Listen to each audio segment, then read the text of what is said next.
Breaking news. నాంపల్లిలోని forensic science ల్యాబ్లో short circuit జరిగిన విషయం అందరికీ తెలిసిందే. అయితే ఆ షార్ట్ సర్క్యూట్ వెనకాల ఏవో అనుమానాలు ఉన్నాయని, అందులో ఉన్న కొన్ని ఆధారాలు కాలిపోయాయని, దానికి సంబంధించి కావాలనే అది మనుషులు చేసిన ఘటనగా చూడాల్సి వస్తుందని దానికి సంబంధించిన పలు అనుమానాలను వ్యక్తం చేశారు బీఆర్ఎస్ వర్కింగ్ ప్రెసిడెంట్ కేటీఆర్ గారు.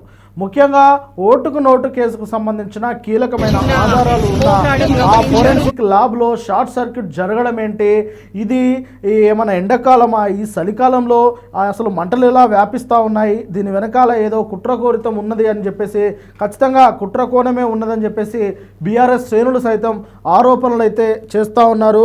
మొత్తానికి హైదరాబాద్ నాంపల్లిలోని ఫోరెన్సిక్ సైన్స్ ల్యాబ్లో జరిగిన అగ్ని ప్రమాదంపై బీఆర్ఎస్ వర్కింగ్ ప్రెసిడెంట్ కేటీఆర్ గారు పలు అనుమానాలను వ్యక్తం చేశారు. ఓటుకు నోటు కేసుకు సంబంధించిన వాయిస్ రికార్డులను, ఫోన్ ట్యాపింగ్ కేసులో కాంగ్రెస్ ప్రభుత్వం పుట్టించిన తప్పుడు ఆధారాలను కప్పిపుచ్చడానికి చేసిన ప్రయత్నంగా ఈ షార్ట్ సర్క్యూట్ కనిపిస్తుందని ఆయన సందేహం వ్యక్తం చేస్తూ ట్వీట్ చేశారు. బీఆర్ఎస్ నేత మన్నే క్రిషాంక్ కూడా ఈ ట్వీట్ చేశారు. మొత్తం మీద మొత్తం ల్యాబ్ కాలిపోయింది, ఏ ఆధారాలు నాశనం చేశారో చెప్పాలి అంటూ రేవంత్ రెడ్డి గారికి ట్యాగ్ చేస్తూ ప్రశ్నించారు.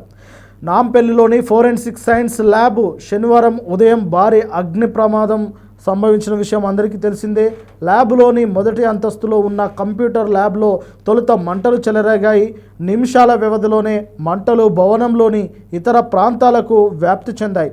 దీంతో లోపల ఉన్న కంప్యూటర్లు, ఇతర ఎలక్ట్రానిక్ పరికరాలు కాలిపోయాయి. అయితే అగ్నిమాపక సిబ్బంది వచ్చి కొంత ప్రయత్నం చేసినప్పటికీ అప్పటికే సగం వరకు కాలిపోయి నల్లటి దట్టమైన పొగ అలుముకుంది. ప్రమాదాన్ని గమనించి సిబ్బంది ప్రాణభయంతో బయటికి పరుగులు తీశారు.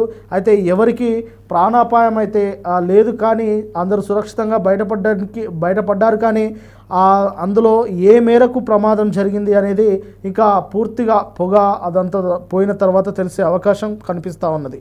అయితే ఈ అగ్ని ప్రమాదంపై సమాచారం అందుకున్న వెంటనే అగ్నిమాపక సిబ్బంది ఘటనా స్థలానికి చేరుకొని 5 ఫైర్ ఇంజిన్లతో మంటలను అదుపులోకి తీసుకున్నారు. షార్ట్ సర్క్యూట్ కారణంగానే ప్రమాదం జరిగిందని అధికారులు ప్రాథమికంగా అనుమానిస్తూ ఉన్నారు. కాగా ప్రమాదం గురించి తెలియగానే నార్త్ జోన్ డిఐజీ శ్వేత, ఖైరతాబాద్ జోన్ డీసీపీ శిల్పవల్లి ల్యాబ్కు చేరుకొని పరిస్థితిని సమీక్షించారు. ల్యాబ్లో కీలకమైన కేసులు, ఫోరెన్సిక్ ఆధారాలకు సంబంధించిన డాక్యుమెంట్లు ఏవైనా దెబ్బతిన్నాయా అనే కోణంలో అధికారులు ఆరా తీస్తున్నారు. ప్రస్తుతానికి ఎలాంటి ప్రాణ నష్టం జరగలేదని, మంటలు పూర్తిగా అదుపులోకి వచ్చిన తర్వాత ఆస్తి నష్టంపై స్పష్టత వస్తుందని పోలీసులు తెలుపుతూ ఉన్నారు. ఏది ఏమైనప్పటికీ ఈ కేసులో పలు అనుమానాలు ఉన్నాయని కేటీఆర్ గారు అయితే చెప్పారు.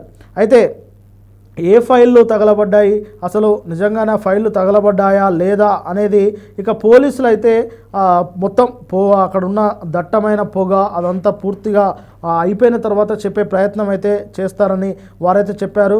అగ్ని ప్రమాదంపై సమాచారం అందుకున్న వెంటనే అక్కడికి చాలామంది పోలీసు అధికారులు, ఉన్నతాధికారులు కూడా వెళ్ళారు.